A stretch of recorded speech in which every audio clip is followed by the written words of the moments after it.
ಆತ್ಮೀಯ ವೀಕ್ಷಕರೇ, Royce and creations YouTube ಚಾನಲ್ಗೆ ನಿಮಗೆ ಸ್ವಾಗತ. ಇಂದಿನ ಈ ವಿಡಿಯೋದಲ್ಲಿ 9ನೇ ತರಗತಿಯ ಸಂಕಲನಾತ್ಮಕ ಮೌಲ್ಯಮಾಪನ ಪರೀಕ್ಷೆ 2026 ಪ್ರಥಮ ಭಾಷೆ ಕನ್ನಡ ವಿಷಯದ ಪ್ರಶ್ನೆ ಪತ್ರಿಕೆಯನ್ನು ಅವುಗಳ ಸಂಪೂರ್ಣ ಉತ್ತರಗಳೊಂದಿಗೆ ವಿಶ್ಲೇಷಣೆ ಮಾಡೋಣ. ಯಾರೆಲ್ಲ ಮೊದಲ ಬಾರಿ ನಮ್ಮ ಚಾನಲ್ ನೋಡ್ತಾ ಇದ್ದೀರಾ, ಸಬ್ಸ್ಕ್ರೈಬ್ ಮಾಡಿ ಹಾಗೂ ನಿಮ್ಮ ಫ್ರೆಂಡ್ಸಿಗೆ ಶೇರ್ ಮಾಡಿ. ಸೊ ಈ ಒಂದು ಪ್ರಶ್ನೆ ಪತ್ರಿಕೆ ನಾಳೆ ನಡೆಯಲಿರುವಂತಹ ನಿಮ್ಮ ಬೋರ್ಡ್ ಎಕ್ಸಾಮ್ ಇದೆಯಲ್ಲ, ಸೊ ಆ ಎಕ್ಸಾಮ್ಗೆ ಬಹಳ ಯೂಸ್ಫುಲ್ ಆಗ್ತದೆ ಮಕ್ಕಳ. ಹಾಗಾಗಿ ಈ ಕ್ವಶನ್ ಪೇಪರನ್ನು ಪೂರ್ತಿಯಾಗಿ ನೋಡಿ, ಇದರ ಕ್ವಶನ್ ಆನ್ಸರ್ಸ್ಗಳನ್ನ ಪ್ರಾಕ್ಟೀಸ್ ಮಾಡಿಕೊಂಡು ಎಕ್ಸಾಮ್ಗೆ ಪ್ರಿಪೇರ್ ಆಗಿ ಅಂತ ಹೇಳ್ತಾ ವಿಡಿಯೋನ ಪ್ರಾರಂಭಿಸ್ತಾ ಇದ್ದೀವಿ. ಫಸ್ಟ್ ಮೇನ್, ಕೆಳಗಿನ ಪ್ರಶ್ನೆಗಳಿಗೆ ಅಥವಾ ಅಪೂರ್ಣ ಹೇಳಿಕೆಗೆ 4 ಆಯ್ಕೆಗಳನ್ನು ಕೊಡಲಾಗಿದೆ. ಅವುಗಳಲ್ಲಿ ಸೂಕ್ತವಾದ ಉತ್ತರವನ್ನು ಆರಿಸಿ ಕ್ರಮಾಕ್ಷರದೊಡನೆ ಬರೆಯಿರಿ. ಫಸ್ಟ್ ಕ್ವಶನ್, ಕನ್ನಡ ವರ್ಣಮಾಲೆಯಲ್ಲಿರುವ ಪಂಚಮಾಕ್ಷರಗಳಿವು ಅಂತೇಳಿ ಕೇಳಿದ್ದಾರೆ. ಸೊ ಪಂಚಮಾಕ್ಷರಗಳು ಇಲ್ಲಿ ಕೊಟ್ಟಿರೋ 4ರಲ್ಲಿ ಆಪ್ಷನ್ ಡಿನಲ್ಲಿರುವಂಥ ನ್ಯ, ನ್ಯ, ಣ, ನ, ಮ ಅನುನಾಸಿಕಾಕ್ಷರಗಳು ಇವು ಪಂಚಮಾಕ್ಷರಗಳಾಗಿರ್ತವೆ. ಕೊಟ್ಟಿರೋ ಈ 4 ಆಪ್ಷನಲ್ಲಿ ಆಪ್ಷನ್ ಡಿ ಕರೆಕ್ಟ್ ಆಗಿರುವ ಉತ್ತರ. ಎರಡನೇ ಪ್ರಶ್ನೆ, ಹರಿಶ್ಚಂದ್ರ ಪದವು ಈ ಸಂಧಿಗೆ ಉದಾಹರಣೆಯಾಗಿದೆ. ಸೊ ಅದು ಶುಚ್ವ ಸಂಧಿಗೆ ಉದಾಹರಣೆ. Option A is the right answer. Next, ನೀರನ್ನು ಪದದಲ್ಲಿರುವ ಕಾರಕಾರ್ಥ. ಸೊ ನೀರನ್ನು, ಅನ್ನು, ಸೊ ಹಾಗಾಗಿ ಅದು ದ್ವಿತೀಯ ವಿಭಕ್ತಿಗೆ ಬರ್ತದೆ. ದ್ವಿತೀಯ ವಿಭಕ್ತಿಯ ಕಾರಕಾರ್ಥ ಕರ್ಮಾರ್ಥ ಆಗಿರ್ತದೆ. ಹಾಗಾಗಿ option C is the right answer. Next, fourth question, ದ್ವಂದ್ವ ಸಮಾಸಕ್ಕೆ ಉದಾಹರಣೆಗಳಾಗಿದೆ. ಸೊ ದ್ವಂದ್ವ ಸಮಾಸ ಅಂತ ಹೇಳಿದರೆ ಅದರಲ್ಲಿ 2-3 ಅಕ್ಷರಗಳು ಇದಿರ್ತವೆ ಮಕ್ಕಳ, ಪದಗಳಿರ್ತವೆ. ಈಗ ತಲೆವಾಗು, ಅಂಗೈ, ಅನುನಾಸಿಕಾಕ್ಷರ ಅನುನಾಸಿಕ ಸಮಾಸಕ್ಕೆ ಬರ್ತದೆ. ತಲೆವಾಗು, ಚಕ್ರಪಾಣಿ, ಗಿಡ ಮರ ಬಳ್ಳಿ, ಗಿಡವು ಪ್ಲಸ್ ಮರವು ಪ್ಲಸ್ ಬಳ್ಳಿ. ಸೊ ಅದು ದ್ವಂದ್ವ ಸಮಾಸ. ಹಾಗಾಗಿ option B is the right answer. 5ನೇ ಪ್ರಶ್ನೆ, ಆಹಾ ರುದ್ರ ಆಹಾ ದೇವ. ಸೊ ಇಲ್ಲಿ ಬಳಸಿರುವ ಲೇಖನ ಚಿಹ್ನೆ ಕೇಳಿದರೆ ಆಬ್ವಿಯಸ್ಲಿ ಅದು ಉದ್ಧರಣ ಚಿಹ್ನೆ ಆಗಿರ್ತದೆ. ನೆಕ್ಸ್ಟ್, ಆದಿಯಮ ಮತ್ತು ವಿಷ್ಣುವರ್ಧನು ಯುದ್ಧ ಮಾಡಿದರು. ಈ ವಾಕ್ಯ ಈ ಕಾಲದಲ್ಲಿದೆ. ಯುದ್ಧ ಮಾಡಿದರು, ದಟ್ ಮೀನ್ಸ್ ಈಗ ಆಲ್ರೆಡಿ ಆಗೋಗಿದೆ. ಹಾಗಾಗಿ ಅದು ಭೂತಕಾಲಕ್ಕೆ ಬರುವಂಥದ್ದು. Option B is the right answer. So ಇದಿಷ್ಟು ನಿಮಗೆ ಗ್ರಾಮರ್ ಪಾರ್ಟ್ MCQ ಕ್ವಶನ್ಸ್ ಮಕ್ಕಳ. ನೆಕ್ಸ್ಟ್, ಸೆಕೆಂಡ್ ಮೇನ್, ಕೆಳಗಿನ ಪ್ರಶ್ನೆಗಳಿಗೆ ಮೊದಲೆರಡು ಪದಗಳಿಗೆ ಸಂಬಂಧಿಸಿದಂತೆ 3ನೆಯ ಪದಕ್ಕೆ ಸಂಬಂಧಿ ಪದವನ್ನು ಬರೆಯಿರಿ. 7ನೇ ಪ್ರಶ್ನೆ, ರಾಜ, ರಾಯ, ಅಕ್ಷರ, ಅಕ್ಕರ. ಕಟ್ಟೋಣ ಅನ್ನೋದು ಸಂಭವನಾರ್ಥಕ, ತಿನ್ನನು ಅನ್ನೋದು ವಿದ್ಯಾರ್ಥಕ, ಪರ್ವತ ಅನ್ನೋದು ರೂಢನಾಮ, ಪ್ರಾಧ್ಯಾಪಕ ಅನ್ನೋದು ಅನ್ವರ್ತಕ ನಾಮಕ್ಕೆ ಬರುವಂಥದ್ದು, ಗುಡಿಗೋಪುರ ಜೋಡಿ ಪದ, ದಡ ದಡ ಅನ್ನೋದು ಅನುಕರಣಾವ್ಯಯಕ್ಕೆ ಬರ್ತದೆ. ಸೊ ಇದಿಷ್ಟು ನಿಮ್ಮ ಗ್ರಾಮರ್ ಪಾರ್ಟ್ ಮಕ್ಕಳ. ನೆಕ್ಸ್ಟ್ ಕ್ವಶನ್ ಆನ್ಸರ್ಸ್ ನೋಡ್ತಾ ಹೋಗೋಣ. ಥರ್ಡ್ ಮೇನ್, ಈ ಕೆಳಗಿನ ಪ್ರಶ್ನೆಗಳಿಗೆ ಪ್ರತಿಯೊಂದಕ್ಕೂ ಒಂದು ವಾಕ್ಯದಲ್ಲಿ ಉತ್ತರಿಸಿ ಅಂತ ಇದೆ. 7 ಪ್ರಶ್ನೆಗಳು ಬರ್ತವೆ ಮಕ್ಕಳ. 11ನೇ ಪ್ರಶ್ನೆ, ತಲೆಕಾಡು ಕೋಟೆಯನ್ನು ಗೆದ್ದ ವಿಷ್ಣುವರ್ಧನಿಗೆ ಸಂದ ಬಿರುದು ಯಾವುದು? ಸೊ ವಾಕ್ಯ ರೂಪದಲ್ಲಿ ಬರಿಬೇಕು. ತಲಕಾಡು ಕೋಟೆಯನ್ನು ಗೆದ್ದ ವಿಷ್ಣುವರ್ಧನ ಗೋಪಾಲನಿಗೆ ತಲಕಾಡುಗೊಂಡ ಎಂಬ ಬಿರುದು ಬಂದಿತು. 12ನೇ ಪ್ರಶ್ನೆ, ಬುದ್ಧಿಶಾಲಿಯಾದ ರಾಜನು ಪ್ರಜೆಗಳನ್ನು ಹೇಗೆ ಪರಿಪಾಲಿಸಬೇಕು? ಸೊ ವಾಕ್ಯ ರೂಪದಲ್ಲಿ ಬರೆದು ಧರ್ಮದಿಂದ ಪ್ರಜೆಗಳನ್ನು ಪಾಲಿಸಬೇಕು ಅಂತೇಳಿ ಬರೆದ್ರೆ 1 ಅಂಕ ಸಿಗುತ್ತೆ. 13ನೇದು, ಯಕ್ಷಗಾನ ರಂಗಸ್ಥಳದ ಸಮೀಪವಿರುವ ನೇಪಥ್ಯವನ್ನು ಏನೆಂದು ಕರೆಯುತ್ತಾರೆ? ಸೊ ಚೌಕಿ ಅಥವಾ ಬಣ್ಣದ ಮನೆ ಅಂತ ಹೇಳಿ ಕರೆಯಲಾಗ್ತದೆ. 14ನೇ ಪ್ರಶ್ನೆ, ರಸಫಲಗಳನ್ನು ಅರಸುತ್ತಿದ್ದ ಹಕ್ಕಿಗಳ ಸಮೂಹ ಯಾವುದು ಅಂತ ಕೇಳಿದರೆ ಅದು ಶುಕಗಳು ಅಥವಾ ಗಿಳಿಗಳು ಅಂತ ಹೇಳಿ ಬರಿಬೇಕು. ನೆಕ್ಸ್ಟ್ 15ನೇ ಪ್ರಶ್ನೆ, ಬಿದಿರು ಶಿಶುನಾಳಧೀಶನಿಗೆ ಏನಾಗುತ್ತದೆ? ಸೊ ಬಿದಿರು ಶಿಶುನಾಳಧೀಶನಿಗೆ ಓಲಗವಾಗ್ತದೆ. 16ನೇ ಪ್ರಶ್ನೆ, ಹರಿಶ್ಚಂದ್ರನು ಯಾರ ಆಜ್ಞೆಯನ್ನು ಮೀರಿದ ದುಃಖವನ್ನು ಮರೆತನು? ಸೊ ಹರಿಶ್ಚಂದ್ರನು 2ನೇ ಮುಕ್ಕಣ್ಣ ನೆನಿಪ ಗುರುವಿನ ಆಜ್ಞೆಯನ್ನು ಮೀರಿದ ದುಃಖವನ್ನು ಮರೆತನು. 17ನೇ ಪ್ರಶ್ನೆ, ಪುಟ್ಟಕ್ಕಿ ಯಾರ ನಯನಾಂಬರದಲ್ಲಿ ಹಾರಲು ಸಾಧ್ಯವಿಲ್ಲ ಎಂದು ಕವಿ ಹೇಳಿದ್ದಾರೆ? ರೆಕ್ಕೆಗಳ ಮುರಿಯುವ ಜನರ ನಯನಾಂಬರದಲ್ಲಿ ಹಾರಲು ಸಾಧ್ಯವಿಲ್ಲ ಎಂದು ಕವಿ ಹೇಳಿದ್ದಾರೆ. ನೆಕ್ಸ್ಟ್ ಫೋರ್ತ್ ಮೇನ್, ಕೆಳಗಿನ ಪ್ರಶ್ನೆಗಳಿಗೆ 3-4 ವಾಕ್ಯಗಳಲ್ಲಿ ಉತ್ತರವನ್ನು ಬರಿಬೇಕು. ಸೊ ಇಲ್ಲಿ ಪ್ರತಿ ಪ್ರಶ್ನೆಗೆ 2 ಅಂಕ. 18ನೇ ಪ್ರಶ್ನೆ, ಲೇಖಕರು ನೋಡಿದ ಜನಪದ ನೃತ್ಯದ ಸೊಬಗನ್ನು ಚಿತ್ರಿಸಿ. ಸೊ ಜಯಪುರದ ಜನರ ನೃತ್ಯ, ಅಲ್ಲಿನ ಜನಸಾಮಾನ್ಯರ ನೃತ್ಯವಾಗಿತ್ತು. ಇವರು ಯೌವನಸ್ಥರು ಸ್ತ್ರೀಯರ ಉಡುಗೆಯನ್ನು ಹುಟ್ಟಿದ್ದರು. ಮಾರ್ವಾಡಿ ಸ್ತ್ರೀಯರಂತೆ ತಲೆಗೆ ಸೆರಗನ್ನು ಹಾಕಿಕೊಂಡಿದ್ದರು. ಮುಖ ತೋರಿಸದೆ ಕುಣಿಯತೊಡಗಿದರು. ಅವರ ಕಾಲಿನ ನಡಿಗೆಯಲ್ಲಿ, ಕೈಗಳ ಚಲನೆಯಲ್ಲಿ ಜಾಣ್ಮೆ, ಚೆಲುವುಗಳೆರಡೂ ಇದ್ದವು. ಸೊ ಇದಿಷ್ಟು ನಿಮಗೆ. ನೆಕ್ಸ್ಟು 19ನೇ ಪ್ರಶ್ನೆ. ಯಾವ 3 ವ್ಯಕ್ತಿಗಳನ್ನು ರಾಜನು ತ್ಯಜಿಸಬೇಕು, ಏಕೆ? ಉಪಾಯದಿಂದ ಹಣ ಕೀಳುವ ವೈದ್ಯನನ್ನು, ಒಡೆಯನನ್ನು ದೂಷಿಸುವ ಸೇವಕನನ್ನು, ಖಜಾನೆಯ ಐಶ್ವರ್ಯದ ಮೇಲೆ ಕಣ್ಣಿಟ್ಟಿರುವ ಸೈನಿಕನನ್ನು ರಾಜನು ತ್ಯಜಿಸಬೇಕು. ಏಕೆಂದರೆ ಈ ವ್ಯಕ್ತಿಗಳ ಕುತಂತ್ರದಿಂದಲೇ ರಾಜನು ವಿಪತ್ತಿನಲ್ಲಿ ಸಿಕ್ಕಿಕೊಳ್ಳಬಹುದು. ಆದ್ದರಿಂದ ಇವರಿಗೆ ಉಗ್ರ ಶಿಕ್ಷೆಯನ್ನು ನೀಡಿ ರಾಜನು ತನ್ನಿಂದ ಇಂಥವರನ್ನು ದೂರವಿಡಬೇಕು ಎಂದು ಹೇಳಿದ್ದಾರೆ. ನೆಕ್ಸ್ಟು 20ನೇದು. ಭರಮದೇವರ ಗುಡಿಯ ಮುಂದೆ ಡೊಳ್ಳಿನ ಹಾಡುಗಳ ಕಾರ್ಯಕ್ರಮ ಹೇಗೆ ನಡೆಯಿತು ಅಂತ ಕೇಳಿದ್ದಾರೆ ಮಕ್ಕಳ. ಸೊ ಭರಮದೇವರ ಗುಡಿಯ ಮುಂದೆ ಡೊಳ್ಳಿನ ಹಾಡುಗಳ ಕಾರ್ಯಕ್ರಮ ನಡೆಯುತ್ತದೆ. ಭಕ್ತರು ದೇವರ ಮುಮ್ಮೇಳದವರಾಗಿ ಒಬ್ಬರು ಡೊಳ್ಳು ಬಾರಿಸುತ್ತಾ ಹಾಡುತ್ತಾ ಹೇಳುತ್ತಾರೆ. ಹಿಮ್ಮೇಳದಲ್ಲಿ ಹಲವರು ತಾಳ ಮತ್ತು ಕೊಳಲು ಬಾರಿಸುತ್ತಾ ಮುಮ್ಮೇಳದವರು ಹೇಳಿಕೊಟ್ಟ ಹಾಡಿನ ಭಾಗವನ್ನು ಹೇಳುತ್ತಾರೆ. ಸ್ವಾಮಿ ನಮ್ಮಯ್ಯ ದೇವರು ಬಂದಾನೆ, ಬನ್ನಿ ಗುರುವೆ ನಮ್ಮಯ್ಯ ದೇವರು ಬಂದಾನೆ, ಬನ್ನಿರಿ ಎಂದು ಡೊಳ್ಳಿನ ಹಾಡು ಆರಂಭವಾಗ್ತದೆ. 21ನೇ ಪ್ರಶ್ನೆ. ನಂಬಿಹೆಣ್ಣ ಕಾತರತೆಯನ್ನು ಕವಿ ಹೇಗೆ ವರ್ಣಿಸಿದ್ದಾರೆ? ಸೊ ನುಡಿದಿಡೆ ನೈದಿಲೆಗಳು ಅರಳಲು ಚಂದ್ರನನ್ನು ಕಾಯುವಂತೆ, ಆಹಾರ ಹುಡುಕಿ ಹೊರಹೋದ ಗಂಡು ಚಕೋರನನ್ನು ಹೆಣ್ಣು ಚಕೋರ ಪಕ್ಷಿಯು ಕಾಯುವಂತೆ, ರಸಭರಿತ ಹಣ್ಣುಗಳನ್ನು ಹುಡುಕುತ್ತಿರುವ ಗಿಳಿಗಳ ಸಮೂಹದಂತೆ, ಮಕರಂದವನ್ನು ಹೀರಲು ಹೊಸ ಹೂಗಳನ್ನು ಹುಡುಕುತ್ತಿರುವ ದುಂಬಿಗಳಿಗೆ ನಂಬಿಹೆಣ್ಣನ ಮನದ ಕಾತುರತೆಯನ್ನು ಕವಿ ಹೋಲಿಸಿದ್ದಾರೆ. 22ನೇ ಪ್ರಶ್ನೆ. ಕವಿ ಎಂತಹ ಹಾಡು ಗುಡುಗಬೇಕು ಎಂದು ಆಶಿಸುತ್ತಾರೆ? ಜಾತಿ ಕುಲ ಧರ್ಮಗಳ ಪಾಶವನ್ನು ಕಡಿದೊಗೆದು ಸಂತೋಷದಿಂದ ಹಾಡನ್ನು ಹಾಡಬೇಕು. ಆ ಹಾಡನ್ನು ಯಾವುದೇ ಮಿತಿಗೆ ಒಳಪಡಬಾರದು. ಯುಗ ಯುಗಗಳ ಆಚೆ ಎಲ್ಲ ಲೋಕದಲ್ಲಿ ಜಾತಿ ಧರ್ಮದ ಎಲ್ಲೆಯನ್ನು ಮೀರಿದ ಹಾಡು ಗುಡುಗಬೇಕು ಎಂದು ಕವಿ ಹೇಳಿದ್ದಾರೆ. ನೆಕ್ಸ್ಟ್ 23ನೇ ಪ್ರಶ್ನೆ. ತತ್ವ ಪದಕಾರರು ಸ್ನೇಹ ಮಾಡುವ ಬಗೆಗೆ ಏನೆಂದು ಹೇಳಿದ್ದಾರೆ? ಸೊ ತತ್ವಕಾರ ಪದರು ಸ್ನೇಹ ಮಾಡುವ ಬಗೆಗೆ, ಗುರುಕಣವಿಲ್ಲದವನ ಸ್ನೇಹವನ್ನು ಸಾಯುವವರೆಗೂ ಮಾಡಬಾರದು, ಕೊಟ್ಟ ಮಾತಿನಂತೆ ನಡೆಯದವನ ಸ್ನೇಹ ಮಾಡಬಾರದು, ಹೀನ ಮನುಷ್ಯನ ಸ್ನೇಹ ಮಾಡಿ ಕೆಡಬಾರದು ಎಂದು ತಿಳಿಸಿದ್ದಾರೆ. ನೆಕ್ಸ್ಟ್ 24ನೇ ಪ್ರಶ್ನೆ. ಶಬಲೆ ಹೇಳಿದಂತೆ ಪೋರ್ಚುಗೀಸರು ಯಾವ ಕಾರಣಗಳಿಗೆ ಯುದ್ಧಕ್ಕೆ ಸಿದ್ಧರಾಗಿದ್ದರು? ಸೊ ಮೊದಲನೇದು ರೊಜಾರಿಯೋನನ್ನು ಹೊತ್ತೊಯ್ಯುವುದು, ಎರಡನೇದು ರಾಣಿ ಚೆನ್ನಭೈರಾದೇವಿಯನ್ನು ಬಂಧಿಸುವುದು. 25ನೇ ಪ್ರಶ್ನೆ. ಬೇರೆ ಬೇರೆ ಭಾಷಿಕರು ತನ್ನ ಕೃತಿಯನ್ನು ಹೇಗೆ ಹೊಗಳಬೇಕೆಂದು ಕವಿ ಬಯಸುವನು? ಸೊ ಕವಿ ರತ್ನಾಕರ ವರ್ಣಿಯು ತಾನು ಬರೆಯುವ ಕಥೆಗಳನ್ನು ಆಹಾ ಬಹಳ ಚೆನ್ನಾಗಿದೆ ಎಂದು ಕನ್ನಡಿಗರು, ರಯ್ಯ ಮಂಚಿದೆ ಎಂದು ತೆಲುಗಿನವರು, ಹೆಂಚ ಪೊರ್ಲಾಂಡ್ ಎಂದು ತುಳುವವರು ಅತ್ಯಾಸಕ್ತಿಯಿಂದ ಕೇಳಿ ಹೊಗಳಬೇಕೆಂದು ಬಯಸಿದ್ದಾರೆ. 26ನೇ ಪ್ರಶ್ನೆ. ತಿಪ್ಪಣ್ಣ ತನ್ನ ತಂಗಿಯ ಮನೆಯಿಂದ ಹೊರಟಾಗ ಆತನ ಮನದಲ್ಲಿ ಮೂಡಿದ ಭಾವನೆಗಳೇನು? ಗವ್ವೆನ್ನುವ ಕತ್ತಲೆ, ಅದರಲ್ಲಿ ಏನೂ ಕಾಣುತ್ತಿರಲಿಲ್ಲ. ಆ ಕತ್ತಲೆಯನ್ನು ಸೀಳಿಕೊಂಡು ಎಲ್ಲಿಗೆ ಹೋಗಬೇಕು? ಊರಿಗೆ ಪೊಲೀಸರು ಬೇರೆ ಬಂದಿದ್ದಾರಂತೆ, ಅಲ್ಲದೆ ರಜಾಕಾರರ ದಂಡು ಈ ಊರಲ್ಲೇ ದೊಡ್ಡದೇ ಆದಂತೆ,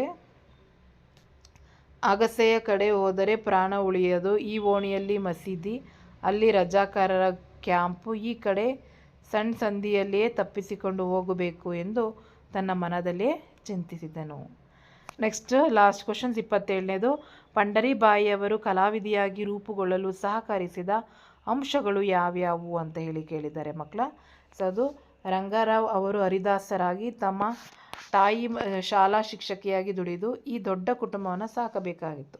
ಶ್ರದ್ಧಾಭಕ್ತಿಗಳನ್ನು ಮಾತ್ರ ಈ ಕುಟುಂಬ ಅತ್ಯಂತ ಶಿಸ್ತಿನಿಂದ ಪರಿಪಾಲಿಸುತ್ತಿತ್ತು. ಚಿಕ್ಕಂದಿನಿಂದಲೇ ಪಂಡರೀಬಾಯಿಯವರಿಗೆ ಸಂಗೀತದ ಅಭ್ಯಾಸವಾಗಿದ್ದು, ಹರಿಕತೆ ಮಾಡುವುದನ್ನು ಹಾಗೂ ಕೀರ್ತನೆ ಹಾಡುವುದನ್ನು ಇವರು ಕಲಿತಿದ್ದರು. ಮನೆಯಲ್ಲಿ ಇದ್ದ ಸೃಜನಶೀಲ ವಾತಾವರಣ ಪಂಡರೀಬಾಯಿಯವರ ಕಲಾವಿದೆ ವ್ಯಕ್ತಿತ್ವವನ್ನು ರೂಪಿಸುವಲ್ಲಿ ಪ್ರಮುಖ ಪಾತ್ರವನ್ನು ವಹಿಸಿದೆ. Next 5th main. ಲೇಖಕರ ಪರಿಚಯವನ್ನು ವಾಕ್ಯ ರೂಪದಲ್ಲಿ ಬರೀಬೇಕು ಮಕ್ಕಳ. ಇಲ್ಲಿ ಇಬ್ಬರು ಲೇಖಕರ ಬಗ್ಗೆ ಇರ್ತದೆ. ಸಾಶಿ ಮರುಳಯ್ಯ. ಸೊ ಲೇಖಕರಾದ ಸಾಶಿ ಮರುಳಯ್ಯ ಅವರು ಕ್ರಿಸ್ತಶಕ 1931ರಲ್ಲಿ ತುಮಕೂರು ಜಿಲ್ಲೆಯ ಚಿಕ್ಕನಾಯಕನಹಳ್ಳಿ ತಾಲೂಕಿನ ಸಾಸಲು ಎಂಬ ಗ್ರಾಮದಲ್ಲಿ ಜನಿಸಿದ್ದಾರೆ. ಇವರು ಕೆಳದಿಯ ಅರಸರು ಮತ್ತು ಕನ್ನಡ ಸಾಹಿತ್ಯ ಎಂಬ ಮಹಾಪ್ರಬಂಧವನ್ನು ರಚಿಸಿದ್ದಾರೆ. ಶಿವತಾಂಡವ, ಕೆಂಗನಕಲ್ಲು, ವಚನ ವೈಭವ, ನೆಲದ ಸೊಗಡು, ನಾಟ್ಯಮಯೂರಿ, ವಿಜಯವಾತಾಪಿ ಮೊದಲಾದ 90ಕ್ಕೂ ಹೆಚ್ಚು ಕೃತಿಗಳನ್ನು ರಚಿಸಿದ್ದಾರೆ. ಇವರಿಗೆ ಕರ್ನಾಟಕ ರಾಜ್ಯೋತ್ಸವ ಪ್ರಶಸ್ತಿ, ಕರ್ನಾಟಕ ಸಾಹಿತ್ಯ ಪ್ರಶಸ್ತಿ ಹಾಗೂ ದೇವರಾಜ್ ಬಹದ್ದೂರ್ ಪ್ರಶಸ್ತಿಗಳು ದೊರಕಿವೆ. ಸೊ ಈ ರೀತಿ ನೀವು ಪೂರ್ತಿಯಾಗಿ ವಾಕ್ಯ ರೂಪದಲ್ಲಿ ಬರೆದ್ರೆ 3 ಅಂಕಗಳು ಸಿಗ್ತವೆ ಮಕ್ಕಳ. ನೆಕ್ಸ್ಟು ಸೂರಂ ಎಕ್ಕುಂಡಿ. ಸೊ ಇವರ ಬಗ್ಗೆ ಪ್ರತಿ ಕ್ವಶನ್ ಪೇಪರಲ್ಲೂ ಸಹ ಇದೆ, ಪ್ರಾಕ್ಟೀಸ್ ಮಾಡ್ಕೊಳ್ಳಿ ಮಕ್ಕಳ. ಸೊ ಇವರು ಸುಬ್ಬಣ್ಣ ರಂಗಣ್ಣ ಎಕ್ಕುಂಡಿ. ಇವರು ಹುಟ್ಟಿದ್ದು 1923ರಲ್ಲಿ ಹಾವೇರಿ ಜಿಲ್ಲೆಯ ರಾಣಿಬೆನ್ನೂರಿನಲ್ಲಿ. ಇವರು ಬರೆದಿರುವಂತಹ ಕೃತಿಗಳು ಶ್ರೀ ಆನಂದ ತೀರ್ಥರು, ಸಂತಾನ, ಹಾವಾಡಿಗ ಹುಡುಗ, ಮತ್ಸಗಂಧಿ, ಬಳುಕಳದ ಹೂವುಗಳು, ಇತರ ಕಥನಾ ಸಂಕಲನ, ನೆರಳು ಮತ್ತು ಕಾದಂಬರಿ, ಪ್ರತಿಬಿಂಬಗಳು. ಇವರಿಗೆ ಸೋವಿಯತ್ ಲ್ಯಾಂಡಿನ ನೆಹರು ಪುರಸ್ಕಾರ, ಕರ್ನಾಟಕ ಸಾಹಿತ್ಯ ಅಕಾಡೆಮಿ ಬಹುಮಾನ, ಕೇಂದ್ರ ಸಾಹಿತ್ಯ ಅಕಾಡೆಮಿ ಪುರಸ್ಕಾರಗಳು ದೊರೆತಿವೆ. ನೆಕ್ಸ್ಟ್ ಪದ್ಯ ಭಾಗಕ್ಕೆ ಪ್ರಸ್ತಾರ ಹಾಕಿ ಗಣ ವಿಭಾಗಿಸಿ ಛಂದಸ್ಸನ್ನು ಬರಿಬೇಕು ಮಕ್ಕಳ. ಸೊ ಇಲ್ಲಿ ನೋಡಿ ನಿಮಗೆ ಕಾಣಿಸ್ತಾ ಇದೆ. ಸುಲಿದ ಬಾಳೆಯ ಹಣ್ಣಿನಂದದಿ, ಕಳಿದ ಸಿಗುರಿನ ಕಬ್ಬಿನಂದದಿ, ಅಳಿದ ಉಷ್ಣದ ಹಾಲಿನಂದದಿ ಸುಲಭವಾಗಿರ್ಪ ಅಂತೇಳಿ 3 ಲೈನ್ ಕೊಟ್ಟಿದ್ದಾರೆ. ಸೊ ಆಲ್ರೆಡಿ ಹೇಳಿದ್ವಿ 3 ಲೈನ್ ಕೊಟ್ಟಿದ್ರೆ ಅದು ಛಂದಸ್ಸಿಗೆ ಬರ್ತದೆ ಮಕ್ಕಳ. ಇಲ್ಲಿ ನೋಡಿ ನಿಮಗೆ 3-4 ಮಾತ್ರೆ ಗಣಗಳು ಬರ್ತಾ ಇರೋದು ಮಕ್ಕಳ. ಸೊ ಹಾಗಾಗಿ ಇದು ನಿಮಗೆ ಭಾಮಿನಿ ಷಟ್ಪದಿಗೆ ಬರುವಂಥದ್ದಾಗಿರ್ತದೆ. ಮತ್ತು ಅದರ ಜೊತೆಗೆ ಇನ್ನೊಂದು ನಿಮಗೆ ಕ್ಲೂಸ್ ಕೊಡೋದೇನೆಂದರೆ, ಸೊ ಮೊದಲನೆಯ ಲೈನ್ ಏನಿರುತ್ತೆ ಅಲ್ಲ ಮಕ್ಕಳ, ಸೊ ಅದು 14 ಅಕ್ಷರಗಳಿಗಿಂತ ಕಡಿಮೆ ಇದ್ದರೆ, ಅರ್ಥ ಆಗ್ತಾ ಇದೆಯಾ? 14 ಅಕ್ಷರಗಳಿಗಿಂತ ಕಡಿಮೆ ಇದ್ದರೆ ಅದು ಯಾವಾಗಲೂ ಭಾಮಿನಿಗೆ ಬರ್ತದೆ. ಈ 14ಕ್ಕಿಂತ ಜಾಸ್ತಿ ಇದ್ದರೆ ಮಕ್ಕಳ ಅದು ವಾರ್ಧಕ ಷಟ್ಪದಿಗೆ ಬರ್ತದೆ. ಅರ್ಥ ಆಗ್ತಾ ಇದೆಯಾ? ಹಾಗಾಗಿ ಇದು ಭಾಮಿನಿ ಷಟ್ಪದಿ ಆಗಿರ್ತದೆ ಮಕ್ಕಳ. ಸೊ ಹಾಗಾಗಿ ಇದನ್ನೊಂದು ಕ್ಲೂವನ್ನು ನೆನ್ಪಿಟ್ಕೊಂಡಿರಿ. ನೆಕ್ಸ್ಟ್ ನಮಗೆ ಇಲ್ಲಿ ಅಲಂಕಾರವನ್ನು ಕೇಳಿದರೆ, ಬಾನಿನಲ್ಲಿ ಗಾಳಿಪಟಗಳು ಹಕ್ಕಿಗಳಂತೆ ಹಾರಾಡುತ್ತಿದ್ದವು. ಸೊ ಇದು ಉಪಮಾಲಂಕಾರ. ಯಾಕೆಂದರೆ ಇಲ್ಲಿ ಎರಡೂ ವಸ್ತುಗಳಲ್ಲಿ ಪರಸ್ಪರ ಇರುವ ಹೋಲಿಕೆಯನ್ನು ವರ್ಣಿಸುವುದೇ ಉಪಮಾಲಂಕಾರ ಆಗಿರ್ತದೆ ಮಕ್ಕಳ. ಸೊ ಇಲ್ಲಿ ಉಪಮೇಯ ಬಾನಿನಲ್ಲಿ ಗಾಳಿಪಟಗಳು, ಉಪಮಾನ ಹಕ್ಕಿಗಳಾಗ್ತದೆ. ಉಪಮವಾಚಕ ಅಂತೆ, ಸಮಾನ ಧರ್ಮ ಹಾರಾಡುವುದು. ಹಾಗಾಗಿ ಇಲ್ಲಿ ಉಪಮೇಯವಾದ ಬಾನಿನ ಗಾಳಿಪಟವನ್ನು ಉಪಮಾನವಾದಂಥ ಹಕ್ಕಿಗಳಿಗೆ ಹೋಲಿಸಿ ವರ್ಣಿಸಲಾಗಿದೆ. ಹಾಗಾಗಿ ಇದು ಒಂದು ಉಪಮಾಲಂಕಾರಕ್ಕೆ ಬರುವ ಉದಾಹರಣೆಯಾಗಿದೆ. ನೆಕ್ಸ್ಟ್ 8ನೇ ಮೇನಿನಲ್ಲಿ ಒಂದು ಗಾದೆಯನ್ನು ಕೊಟ್ಟಿರ್ತಾರೆ ಮಕ್ಕಳ, ಮಹತ್ವದೊಂದಿಗೆ ಬರೀಬೇಕು. ಆರೋಗ್ಯವೇ ಭಾಗ್ಯ. ಸೊ ಆಲ್ರೆಡಿ ನಿಮಗೆ ತಿಳಿಸ್ಕೊಟ್ಟಿದ್ದೀವಿ ಮಕ್ಕಳ. ಸೊ ಗಾದೆಗೆ ಇಂಟ್ರಡಕ್ಷನ್ ಹಾಕಬೇಕು. ಗಾದೆಗಳು ಜನಪದರ ಜೀವನದ ಅನುಭವದ ನುಡಿಮುತ್ತುಗಳು. ಇವುಗಳಿಂದ ಜೀವನದ ಮೌಲ್ಯ ಹೆಚ್ಚಾಗ್ತದೆ. ಆದ್ದರಿಂದಲೇ ವೇದ ಸುಳ್ಳಾದರೂ ಗಾದೆ ಸುಳ್ಳಾಗದು. ವೇದಗಳು ಗಾದೆಗಳಿಗೆ ಸಮಾನ ಎಂದು ಹೇಳ್ತಾರೆ. ಅಂತಹ ಗಾದೆಗಳಲ್ಲಿ ಆರೋಗ್ಯವೇ ಭಾಗ್ಯ ಎಂಬ ಗಾದೆಯು ಸಹ ಒಂದಾಗಿದೆ ಅಂತ ಬರೆದು ಅದನ್ನು ಎಕ್ಸ್ಪ್ಲೈನ್ ಮಾಡಿ ನೀವು ಬರಿಬೇಕು ಮಕ್ಕಳ. ಆಗ ನಿಮಗೆ 3 ಅಂಕ ಸಿಗ್ತದೆ. ಅದನ್ನಾದರೂ ಬರೀರಿ ಅಥವಾ ಬೆಳ್ಳಗಿರುವುದೆಲ್ಲ ಹಾಲೆಲ್ಲ. ಸೊ ಇಂಟ್ರಡಕ್ಷನ್ ಸೇಮ್ ಒಂದೇ ಒಂದು ಪ್ರಾಕ್ಟೀಸ್ ಮಾಡ್ಕೊಳ್ಳಿ.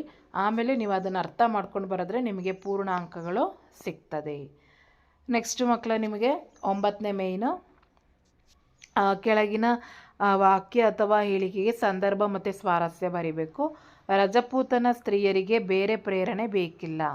ಈ ವಾಕ್ಯವನ್ನು ಶ್ರೀರಾಮ ಕಾರಂತ ಅವರು ಬರೆದಿರುವ ಅಬುವಿನಿಂದ ಬರಾಮಕ್ಕೆ ಪ್ರವಾಸ ಕಥನದ ಬೆಡಗಿನ ತಾಣ ಜಯಪುರ ಗದ್ಯದಿಂದ ಆರಿಸಲಾಗಿದೆ.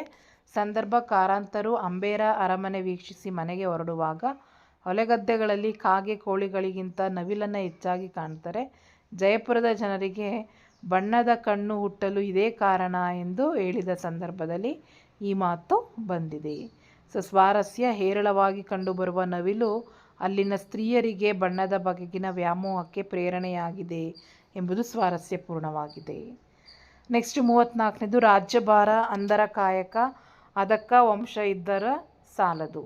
ಸೊ ಇದನ್ನು ಗಿರೀಶ್ ಕಾರ್ನಾಡ್ ಅವರು ಬರೆದಿರುವ ತಲೆದಂಡ ಎಂಬ ನಾಟಕದ 3ನೇ ದೃಶ್ಯದ ಅಧಿಕಾರ ಎಂಬ ಪಾಠಭಾಗದಿಂದ ಆರಿಸಿಕೊಳ್ಳಲಾಗಿದೆ. ಸೊ ಸಂದರ್ಭ, ಬಿಜ್ಜಳ ಮಹಾರಾಜನಿಗೆ ಇರುವ ಮಗನಿಗೆ ಪಟ್ಟಕಟ್ಟಿ ಯುವರಾಜ ಮಾಡುವಂತಹ ಒಲವನ್ನು ವ್ಯಕ್ತಪಡಿಸಿದಾಗ ರಾಜನಾಗಲು ಆತನಿಗಿರಬೇಕಾದ ಅರ್ಹತೆ ಕರ್ತವ್ಯದ ಬಗ್ಗೆ 15 ವರ್ಷದ ಹಿಂದೆ ಹೇಳಿದ ಮಾತನ್ನು ನೆನಪಿಸುವ ಸಂದರ್ಭದಲ್ಲಿ ಬಸವಣ್ಣನವರು ಹೇಳಿದ್ದಾರೆ. ಸ್ವಾರಸ್ಯ: ವಂಶದಲ್ಲಿ ಹುಟ್ಟಿದ ಮಾತ್ರಕ್ಕೆ ಯುವರಾಜನಾಗುವುದು ಯೋಗ್ಯನಲ್ಲ, ಯೋಗ್ಯತೆಯೂ ಅಲ್ಲ. ರಾಜ ಎಂದರೆ ಕೇವಲ ರಾಜ್ಯಭಾರ ಮಾಡುವುದಲ್ಲ, ಬದಲಾಗಿ ಅದೊಂದು ಪವಿತ್ರ ಕಾಯಕ ಎಂದು ಹೇಳುವುದೇ ಸ್ವಾರಸ್ಯವಾಗಿದೆ. ನೆಕ್ಸ್ಟ್, ಒಳಗೆ ಬಂದಿದ್ದರೆ ನೀವು ನುಡಿಸುತ್ತಿರಲಿಲ್ಲ. ಸೊ ಇದನ್ನು ಎಸ್ ಎಲ್ ಭೈರಪ್ಪ ಅವರು ಬರೆದಿರುವ ನಾ ಕಂಡಂತೆ ಡಾಕ್ಟರ್ BGL ಸ್ವಾಮಿ ಎಂಬ ಗದ್ಯದಿಂದ ಆರಿಸಿಕೊಳ್ಳಲಾಗಿದೆ. ಸಂದರ್ಭ ಮತ್ತು ಸ್ವಾರಸ್ಯವನ್ನು ನೋಡಿ ಈ ರೀತಿ ಬರೆದು ಪ್ರಾಕ್ಟೀಸ್ ಮಾಡ್ಕೊಳ್ಳಿ.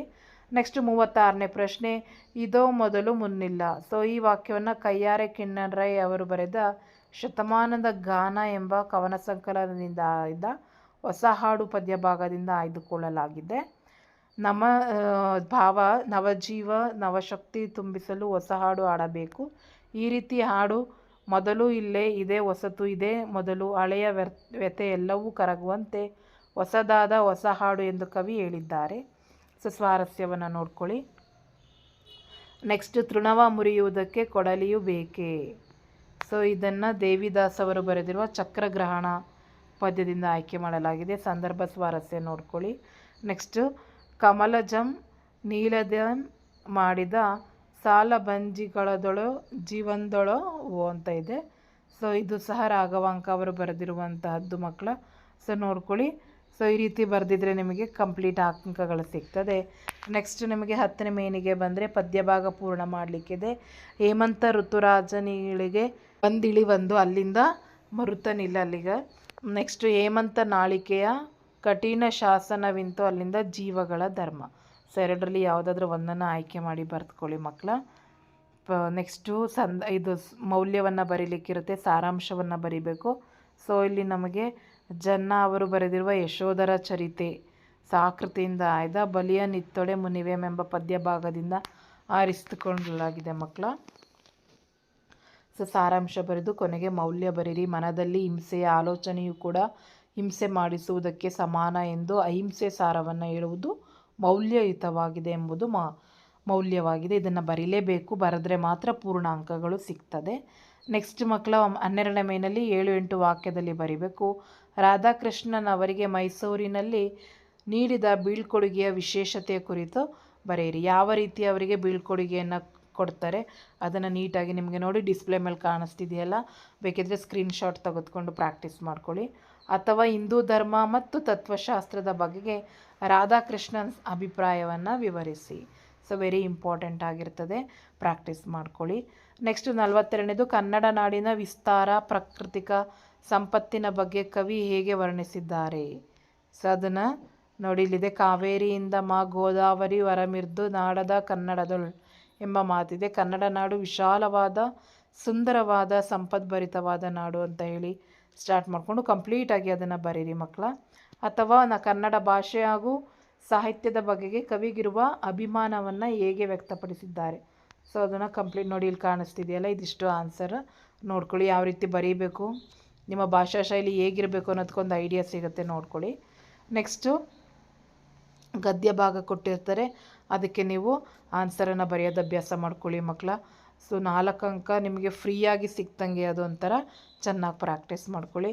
ಆ್ಯಂಡ್ ನೆಕ್ಸ್ಟ್ ಬಂದು ಪತ್ರಲೇಖನ ಇರ್ತದೆ.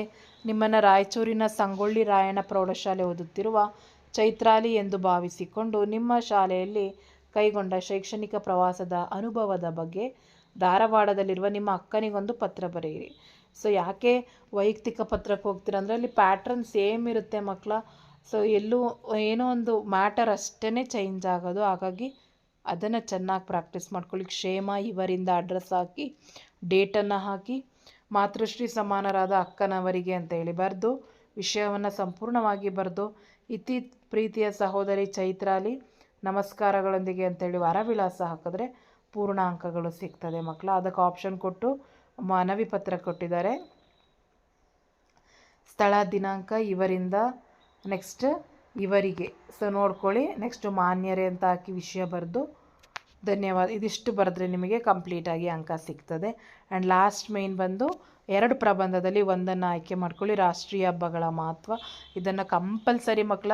ನಿಮಗೆ ಒಂದು ಐಡಿಯಾ ಸಿಕ್ಕಿದೆ, ಹಲವಾರು ಮಾಡೆಲ್ ಕ್ವಶನ್ ಪೇಪರಲ್ಲಿ ರಾಷ್ಟ್ರೀಯ ಹಬ್ಬಗಳ ಮಹತ್ವದ ಬಗ್ಗೆನೇ ಕೇಳ್ತಾ ಇದ್ದಾರೆ. ಹಾಗಾಗಿ ಅದನ್ನು ಚೆನ್ನಾಗಿ ಪ್ರಾಕ್ಟೀಸ್ ಮಾಡ್ಕೊಳ್ಳಿ, ಎಕ್ಸಾಮ್ಗೆ ಬಹಳ ಯೂಸ್ಫುಲ್ ಆಗ್ತದೆ. ಸೊ ನೋಡಿದ್ರ, ಕ್ವಶನ್ ಪೇಪರ್ನ ಬೇಕಾದ್ರೆ ನಾನು ಡಿಸ್ಕ್ರಿಪ್ಷನಲ್ಲಿ ಹಾಕಿರ್ತೀನಿ, ಆನ್ಸರ್ ಶೀಟನ್ನು ಪ್ರಾಕ್ಟೀಸ್ ಮಾಡಿಕೊಂಡು ಎಕ್ಸಾಮಲ್ಲಿ ಒಳ್ಳೆಯ ಅಂಕಗಳನ್ನ ತೆಗೆದುಕೊಳ್ಳಿ. 10th ಸಹ ಬಹಳ ಯೂಸ್ ಆಗ್ತದೆ ಅಂತ ಹೇಳ್ತಾ ವಿಡಿಯೋ ಎಂಡ್ ಮಾಡ್ತಾಯಿದ್ದೀನಿ. Thank you.